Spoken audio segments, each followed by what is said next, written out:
तो स्टूडेंट, अगर आप भी इस बार हो क्लास 12th में और आपको 2026 में क्लास 12 केमिस्ट्री का पेपर देना है ना, तो आज के इस वीडियो को शुरू से लेकर लास्ट तक देख लेना। मैं गारंटी लेता हूं कि आपको केमिस्ट्री में 70 में से 65 प्लस लाने से कोई नहीं रोक सकता। मैं हर साल ये वीडियो अपने स्टूडेंट को देता हूं और इस वीडियो को देखकर हर साल लाखों बच्चे पास होते हैं। तो आज के इस वीडियो में मैं आपको बताऊंगा कि केमिस्ट्री में मात्र आप ये 70 टॉपिक पढ़ लेना। पूरे केमिस्ट्री, पूरे बुक के केमिस्ट्री के बुक के ये 70 टॉपिक अगर आप लोग पढ़ लोगे मेरे भाई ना, आपको 70 में 65 प्लस लाने से तो कोई नहीं रोक सकता। ठीक है, ये वीडियो मैं हर साल बच्चों को देता हूं। तो क्लास 12th केमिस्ट्री 2026 मात्र ये 70 टॉपिक पढ़ लो, 70 में 70 नंबर आपका कंप्लीट हो जाएगा। किसी भी केमिस्ट्री के टीचर से जाकर पूछ लेना ना, जो 70 टॉपिक मैं यहां पे लिख कर लाया हूं, ये जो 70 टॉपिक मैं आपके सामने लेकर आया हूं ना, मैं चैप्टर वाइज बताऊंगा और इसमें से सारे के सारे टॉपिक बहुत ज्यादा इंपॉर्टेंट है। यही एक सीक्रेट है, एक टॉपर जो है टॉपर बनता है, क्योंकि वो हर एक चैप्टर से मोस्ट इंपॉर्टेंट टॉपिक्स को ढूंढता है। और आपको ढूंढने की भी जरूरत नहीं है, मैं ढूंढ कर लेकर आया हूं। बस इतना पढ़ लो, पूरे बुक का ये निचोड़ है, इससे बाहर भैया कुछ नहीं आने वाला। तो चलिए शुरू करते हैं अपने केमिस्ट्री के 70 टॉपिक को, एक एक करके हम देखते हैं। आपसे एक छोटा सा रिक्वेस्ट है कि आप लोग वीडियो को कर देना लाइक और चैनल पर नए चैनल को सब्सक्राइब कर लेना मेरे भाई। आप लोगों के सपोर्ट के दम पर ही हम एक मीनार बनाएंगे, एक बड़ी फैमिली बनाएंगे अपने स्टूडेंट की।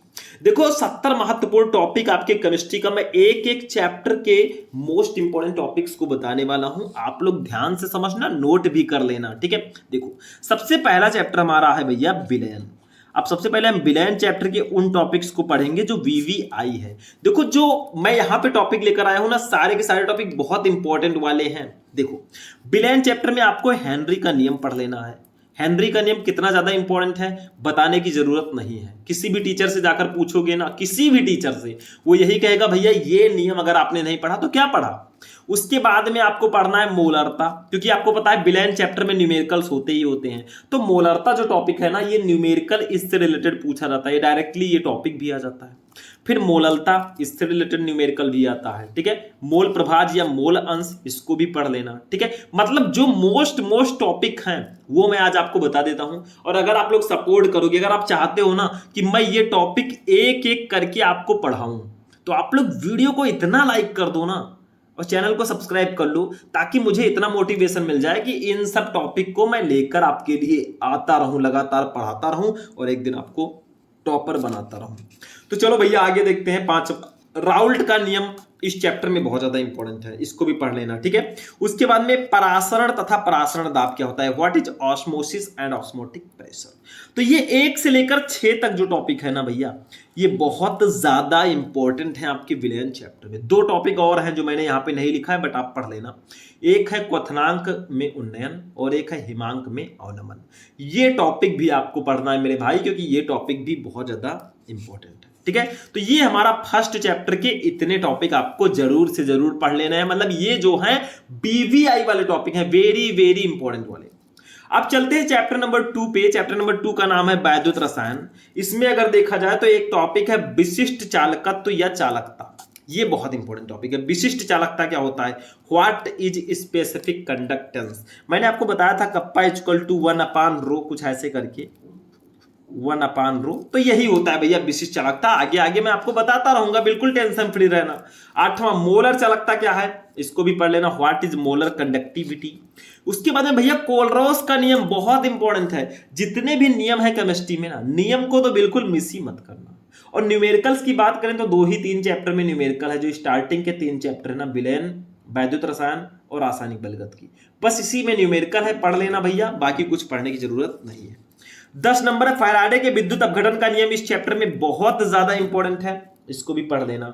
उसके बाद में इलेक्ट्रोड क्या होते हैं, व्हाट इज इलेक्ट्रोड, जैसे कैथोड एनोड मैंने बताया था। ये टॉपिक भी बहुत ज्यादा स्पेशल है। मतलब जो टॉपिक मैंने यहां पे लिखे हैं ना, इसको हम बोलते हैं वीवीआई, वीवीआईपी। ठीक है, जैसे आदमी होते हैं, कुछ लोग होते हैं जो वीवीआई होते हैं, मतलब वीआईपी होते हैं, कुछ लोग नॉर्मल होते हैं, तो ये वीवीआई वाले हैं। उसके बाद में इलेक्ट्रोड विभव क्या है, व्हाट इज इलेक्ट्रोड पोटेंशियल, ये टॉपिक भी बहुत ज्यादा इंपॉर्टेंट है।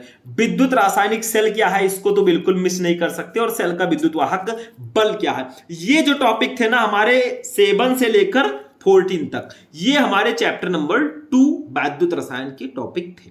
तो मैं ऐसे जब हाथ हटाता हूं ना तो आप लोग स्क्रीनशॉट फटाक से ले लिया करो। अब चलते हैं अपने चैप्टर नंबर 3 पे। देखो मैं एक चीज और क्लियर कर देना चाहता हूं यहां पे कि जो टॉपिक मैंने यहां पे नहीं लिए हैं उनको भी आपको पढ़ना है, ऐसा नहीं कि उनको छोड़ दो। मेरे कहने का मतलब है ये जो 65 टॉपिक है ना, ये मोस्ट इंपॉर्टेंट टॉपिक है, बहुत ज्यादा इंपॉर्टेंट वाले। अब चलते हैं चैप्टर नंबर 3 रासायनिक बलगतिकी पे हम लोग आ चुके हैं मेरे भाई। इसमें आप 50 नंबर टॉपिक देखो, वेग नियम या दर व्यंजक क्या है, वेग नियम या दर व्यंजक क्या होता है इसको पढ़ लेना। 16 नंबर अभिक्रिया की कोट ज्ञात करने की विधियां क्या है, इसको पढ़ लेना। अर्ध आयु काल क्या होता है, इसको तो पढ़ना ही भाई, क्योंकि इससे रिलेटेड न्यूमेरिकल आता है। शून्य कोट की अभिक्रिया क्या है, what is zero order reaction. देखो अभिक्रिया की कोट जो टॉपिक है ना, इसको तो आप छोड़ ही नहीं सकते। इसमें से कोई भी टॉपिक आपको अवॉइड नहीं करना है, कोई भी टॉपिक आपको अवॉइड बिल्कुल नहीं करना। प्रथम कोटि की अभिक्रिया क्या होती है, इसको पढ़ लेना। द्वितीय कोटि की अभिक्रिया क्या होती है, ये भी बहुत ज्यादा इंपॉर्टेंट है। मतलब अभिक्रिया की कोटि वाला सेशन आप छोड़ ही नहीं सकते। फिर अभिक्रिया की आणविकता क्या होता है, देखो इसको आणविकता लिख देना ऐसे, आणविकता, ठीक है। तो अभिक्रिया की आणविकता क्या होती है, व्हाट इज मोलिक्युलरिटी ऑफ रिएक्शन, ठीक है, इसको पढ़ लेना।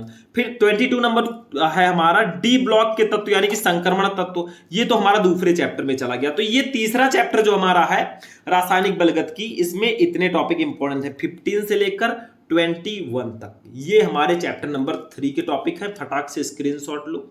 अब चलते हैं चैप्टर नंबर 4 पे।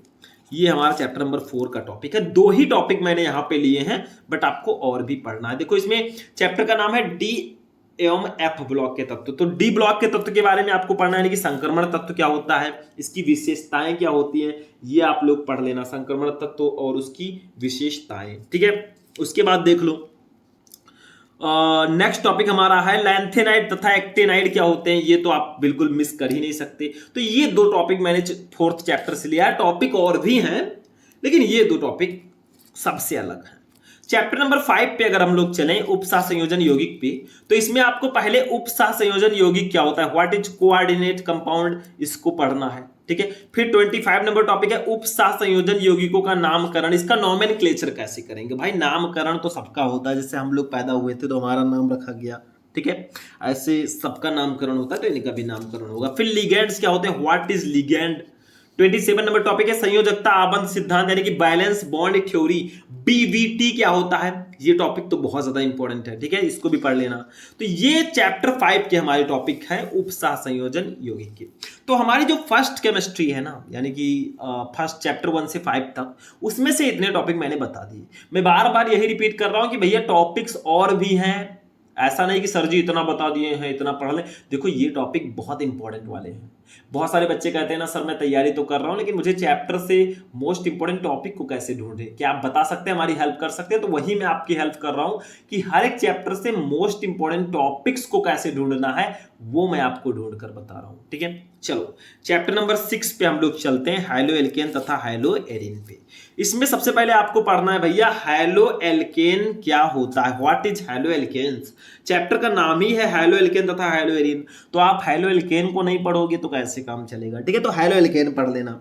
हाइलो एल्केनों के नामकरण भैया नॉमेनक्लेचर इनका भी होगा, जैसे हाइलो एल्केन्स क्या होते हैं, इसका नामकरण कैसे करते हैं। उल्ट अभिक्रिया, देखो आप केमिस्ट्री पढ़ रहे हैं आपको रिएक्शन ना दिया जाए ऐसा तो हो ही नहीं सकता। तो ये उल्ट अभिक्रिया जो है एक नेम्ड रिएक्शन है, तो इसको तो आपको पढ़ना ही पड़ेगा। फिर 31 नंबर है SN1 तथा SN2 अभिक्रिया, ये भी बहुत ज्यादा इंपॉर्टेंट है। SN1 तथा SN2 नाभिक रागी प्रतिस्थापन अभिक्रिया, ठीक है, इसी चैप्टर में है हमारे, बहुत ज्यादा इंपॉर्टेंट है। जो टॉपिक मैं बता रहा हूं ऐसा नहीं भैया बस देखे और काम खत्म हो गया, इन सबको पढ़ना है। पूरे केमिस्ट्री का जो निचोड़ है ना, जो मोस्ट टॉपिक है वो मैं आपको बता रहा हूं। इस वीडियो को हल्के में मत लेना, लाखों बच्चे हर साल देखते हैं और लेकर आते हैं बढ़िया नंबर। अब आप देख के छोड़ दोगे, अपने हिसाब से पढ़ोगे तो क्या होगा। पढ़ो अपने हिसाब से, मैं ऐसा नहीं कर रहा हूं, सेल्फ स्टडी कीजिए, रिवीजन कीजिए, बट आप कुछ ऐसे टॉपिक्स को हर एक चैप्टर में ढूंढिए ना, स्मार्ट स्टडीज को बोलते हैं। स्मार्ट तरीके से तैयारी करना। आप हर एक चैप्टर से उन टॉपिक्स को ढूंढिए जो बहुत ज्यादा इंपॉर्टेंट वाले टॉपिक हैं, मैं ये कहना चाहता हूं, ठीक है। उनको ढूंढोगे तो बेनिफिट आपका ही होगा। फिर हैलो एरियन की बात करें तो हैलो एरियन का नामकरण, हैलो एरियन के बारे में पढ़ना, जैसे हैलो एल्केन तथा हैलो एरियन चैप्टर का नाम है। तो हैलो एल्केन तो मैंने आपको बता दिया, हैलो एरियन में आपको हैलो एरियन पढ़ना है, हैलो एरियनों का नामकरण पढ़ना है। क्लोरोबेंजीन के बारे में पढ़ लेना भैया, ठीक है, C6H5Cl ऐसे कुछ, या फिर स्ट्रक्चर बनाए तो कुछ ऐसे रहेगा, ऊपर Cl लगा दो, ठीक है। तो क्लोरोबेंजीन के बारे में पढ़ लेना। क्लोरोफॉर्म, इसको तो आप भूल ही नहीं सकते, CHCl3 ट्राइक्लोरोमेथेन, इसके बारे में पढ़ लेना।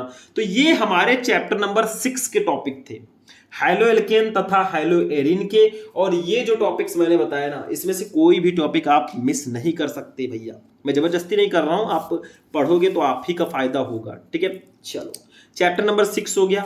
चैप्टर नंबर 7 की अगर बात करें, चैप्टर का नाम है अल्कोहल, फिनॉल एवं ईथर। अब भैया चैप्टर का नाम ही यही है, तो पहले हमें अल्कोहल के बारे में पढ़ना है, फिर फिनॉल के बारे में, फिर ईथर के बारे में। तो आप पढ़िए अल्कोहल क्या होता है। अब अल्कोहल तो आपको पता ही है, जिसका फंक्शनल ग्रुप OH होता है, जैसे CH3OH ये मेथिल अल्कोहल होगा, C2H5OH एथिल अल्कोहल होगा। तो ये अल्कोहल्स होते हैं जिनका फंक्शनल ग्रुप यानी कि क्रियात्मक समूह OH होता है, इसके पीछे OH लगा रहता है, ठीक है।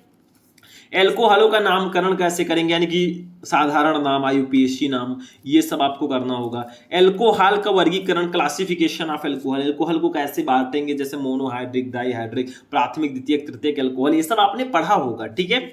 फिर उसके बाद में प्राथमिक, द्वितीयक एवं तृतीयक एल्कोहलों में विभेद कैसे करेंगे भैया, डिफरेंस कैसे करेंगे, कौन सा प्राथमिक एल्कोहल है, कौन सा द्वितीयक एल्कोहल है, कौन सा तृतीयक है। देखो आपने एक पढ़ा होगा ल्यूकास परीक्षण, ये टॉपिक अगर मैंने नहीं लिखा है ना तो लिख लो, ये ल्यूकास परीक्षण जो टॉपिक है ना बहुत इंपॉर्टेंट है। व्हाट इज ल्यूकास टेस्ट, देखो ल्यूकास परीक्षण के द्वारा ही ना हम एल्कोहलों में विभेद करते हैं, कौन सा प्राइमरी है, कौन सा सेकेंडरी है और कौन सा टर्सरी है, ठीक है। तो ये बहुत इंपॉर्टेंट है।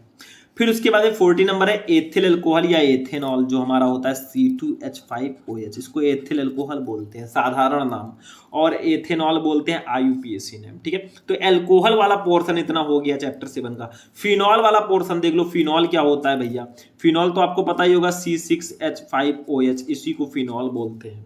या स्ट्रक्चर बनाए भैया तो कुछ ऐसे स्ट्रक्चर बनता है कि नहीं बनता है, एक बेंजीन रिंग ले लो, ऊपर OH लगा दो, ये फिनॉल होते हैं। फिनॉल का वर्गीकरण कैसे करेंगे, इसका भी क्लासिफिकेशन पढ़ लेना। फिनॉल के निर्माण की विधियां, इसका निर्माण कैसे करेंगे भाई, इसको बनाएंगे कैसे, ठीक है, हो गया। अब ईथर, ईथर तथा ईथरों का नामकरण, देखो ROR प्रकार के जो यौगिक होते हैं ना वो ईथर्स होते हैं। तो ईथर तथा ईथरों का नामकरण कैसे, वर्गीकरण कैसे करेंगे, ईथरों का नामकरण कैसे करेंगे, ईथर के निर्माण की विधियां क्या है, मतलब आप कैसे ईथर्स को बनाएंगे, ये पढ़ लेना। डाई एथिल ईथर बनाने की विधि, आपने एक फॉर्मूला देखा होगा, C2H5O C2H5, यही ROR है। देखो R का मतलब एल्किल, तो देखो यहाँ पे एथिल लगा है ना, यही है आपका, ये है डाई एथिल ईथर, ठीक है। तो डाई एथिल ईथर बनाने की विधि ये आप लोग पढ़ लेना। चैप्टर नंबर 7 से कितने टॉपिक इंपॉर्टेंट है, क्योंकि चैप्टर लॉन्ग है, तो 36 से लेकर 47 तक, यानी कि लगभग 11-12 टॉपिक है इंपॉर्टेंट भैया इसमें, ठीक है, हो गया।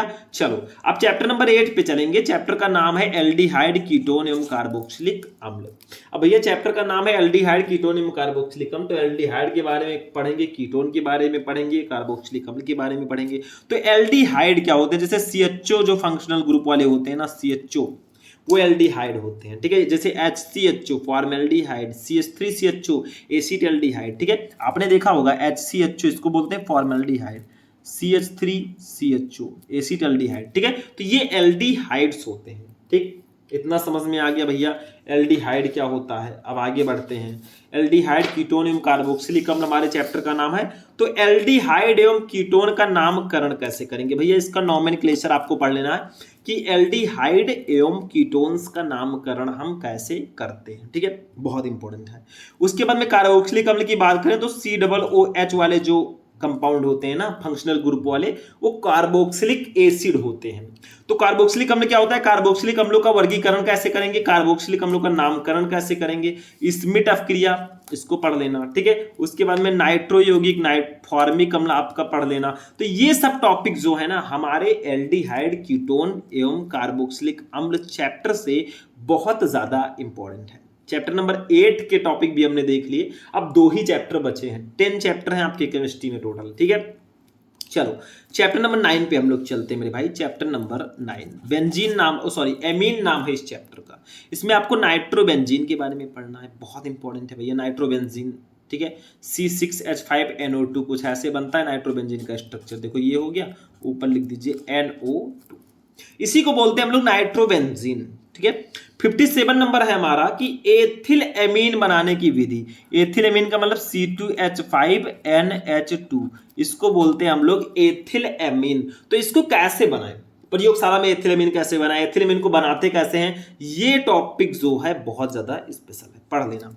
58 देखिए डाइजोनियम लवण क्या होते हैं। डाइजोनियम लवण भी C6H5N2Cl कुछ ऐसे फॉर्मूला होता है, ये भी बहुत ज्यादा इंपॉर्टेंट है। तो चैप्टर 9 में ये 2-3 टॉपिक बहुत इंपॉर्टेंट है। टॉपिक्स और भी हैं, देखो मैंने यहाँ पे कुछ नेम्ड रिएक्शन को मैंने नहीं लिया है। देखो रिएक्शंस जो है ना उसको मैं आगे आगे बताता रहूंगा, आप लोग के लिए मैं क्लास लेकर आऊंगा रिएक्शंस का एक अलग से, तो उसमें मैं आपको जितने भी नेम्ड रिएक्शन है सबको समझा दूंगा, एक ही बार में सबका सफाया हो जाएगा, ठीक है। चैप्टर नंबर 10 जो कि हमारा लास्ट चैप्टर है, जैव अणु यानी कि बायोमॉलिक्यूल। मतलब हम लोग जो है ना, हमारे अंदर कुछ मॉलिक्यूल्स पाए जाते हैं, हम लोग जीव हैं, हमारे अंदर कुछ अणु पाए जाते हैं। आपको पता ही होगा protein, DNA, RNA, enzyme, vitamin, ये सब हमारे अंदर पाए जाते हैं कि नहीं पाए जाते हैं। कार्बोहाइड्रेट, हम कुछ खाते हैं तो हमें कार्बोहाइड्रेट मिलते हैं, सेलुलोज, ठीक है। तो ये सब देखो, सबसे पहले कार्बोहाइड्रेट क्या होते हैं भैया, जैव अणु चैप्टर में आपको पहले कार्बोहाइड्रेट के बारे में पढ़ना है। देखो हम यहाँ पे जीव विज्ञान के भी कुछ चीजें हैं, जैसे डीएनए, आरएनए पढ़ना होता है, लेकिन हमें यहाँ पे केमिकली तरीके से पढ़ना होता है, ठीक है, केमिकली तरीके से, केमिस्ट्री की भाषा में। 60 नंबर है डाइसैकेराइड क्या होता है। 61 है पॉलीसैकेराइड क्या होता है। ये सब कार्बोहाइड्रेट्स के टाइप्स हैं। सेलुलोज क्या होता है। एमिनो अम्ल आपने पढ़ा होगा, एमिनो अम्ल में जैसे एमिनो अम्ल क्या होते हैं। प्रोटीन क्या होता है, जैसे हम कुछ खाते हैं, जैसे हमने दाल खाया या कोई नॉन वेजिटेरियन है तो उसने एग खाया, अंडा खाया, तो उससे उसको प्रोटीन मिलता है भाई। प्रोटीन दाल में बहुत ज्यादा मात्रा में मिलता है, ठीक है। तो ये सब हो गया। डीएनए तथा आरएनए भाई, न्यूक्लिक अम्ल के बारे में तो आपको पढ़ना ही पड़ेगा। आप बायोमॉलिक्यूल चैप्टर पढ़ रहे हैं, मतलब जैव अणु चैप्टर पढ़ रहे हैं, और डीएनए और आरएनए को ना पढ़ें, ऐसा कैसे हो सकता है। तो डीएनए यानी कि डीऑक्सीराइबोज न्यूक्लिक एसिड तथा आरएनए यानी कि राइबोज न्यूक्लिक एसिड, ये टॉपिक तो आप बिल्कुल मिस कर ही नहीं सकते मेरे भाई, ठीक है। चलो आगे बढ़ते हैं भैया। ये डीएनए आरएनए जो है आपके बायोलॉजी में भी है और केमिस्ट्री में भी है। एंजाइम क्या होते हैं, देखो बहुत सारे हमारे अंदर एंजाइम होते हैं जो उत्प्रेरक का भी कार्य करते हैं। तो एंजाइम तो आपको पढ़ना ही पढ़ना है, टॉपिक बहुत स्पेशल है, ठीक है। उसके बाद में विटामिन क्या होते हैं। विटामिन जैसे विटामिन ए की कमी से रतौंधी, विटामिन बी की कमी से वेरी वेरी, विटामिन सी की कमी से स्कर्वी। तो ऐसे ऐसे विटामिन आपको पढ़ने होते हैं। कुछ चीजों में जैसे हम लोग गाजर खाते हैं, हमें विटामिन ए मिलता है, ठीक है। ऐसे ऐसे विटामिन आपको चाहिए। 68 नंबर है डीएनए फिंगरप्रिंटिंग। देखो 2 टॉपिक यहाँ पे मिस आउट हैं। अब आपको मैं एक होमवर्क देता हूं, आपको यहाँ पे बताने वो कौन से 2 टॉपिक हैं जो मुझे यहाँ पे ऐड करना चाहिए था, जो भी इंपॉर्टेंट थे बट मैंने ऐड नहीं किया है, आप यहाँ पे मुझे ऐड करना चाहिए था, वो आप बताइएगा। 68 मैंने बता दिया है, 2 मैंने आपके जिम्मे कर दिया है कि आप लोग बताइए कि मुझे यहाँ पे और क्या ऐड करना चाहिए था, कौन सा चैप्टर यहाँ पे मुझे ऐड करना चाहिए था, ठीक है। तो कैसा लगा आपको ये क्लास भैया। पूरे केमिस्ट्री के मैंने आपको 65 नहीं 70 टॉपिक बता दिए भाई, चैप्टर 1 से लेकर चैप्टर 10 तक। मतलब ये 70 टॉपिक ना बिल्कुल भी मिस मत करना। ये जो टॉपिक है ना, ये VVI है, वेरी वेरी इंपॉर्टेंट है। मतलब ये वो टॉपिक है ना जो मिस करने लायक नहीं है मेरे भाई। तो इनको आप लोग अच्छे से पढ़ लेना, बाकी जो टॉपिक है उनको भी पढ़ना, पढ़ाई करते रहो। पढ़ाई को एक एंजॉय के साथ पढ़ोगे ना, बहुत अच्छी तैयारी होगी। तो आज का वीडियो कैसा लगा, एक काम करना, इस वीडियो को जितना हो सके लाइक कर देना, और चैनल पर नए चैनल को सब्सक्राइब कर लेना मेरे भाई, ताकि ऐसे ही क्लासेस आपको मिलते रहें। चलिए हम लोग फिर मिलेंगे किसी नेक्स्ट वीडियो में ऐसे ही किसी इंटरेस्टिंग टॉपिक के साथ। तब तक के लिए जय हिंद।